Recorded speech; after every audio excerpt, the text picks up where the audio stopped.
Xi Jinping in Vladimir Putin sta svoje sodelovanje razglasila za dejansko brezmejno. Trgovina je narasla na več kot $240 milijard, okrepili so se energetski posli, skupna infrastruktura in diplomatska usklajenost. Toda pod slogani gre za le neformalno povezavo. Ni zavezujoče pogodbe, ni klavzule o skupni obrambi. Obstaja zgolj prilagodljiv okvir, zasnovan na udobju trenutka. Kitajska podpira rusko gospodarstvo z nakupi poceni nafte in plina, dobavo potrošniških izdelkov in oblikovanjem vzporednih plačilnih sistemov.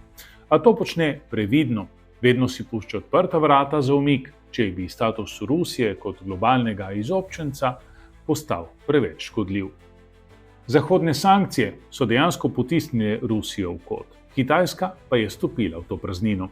S pomočjo tako imenovanih senčnih flot in vzporednih finančnih poti Kitajska pomaga Moskvi izvažati nafto, obiti prepovedi in ohranjati gospodarsko stabilnost.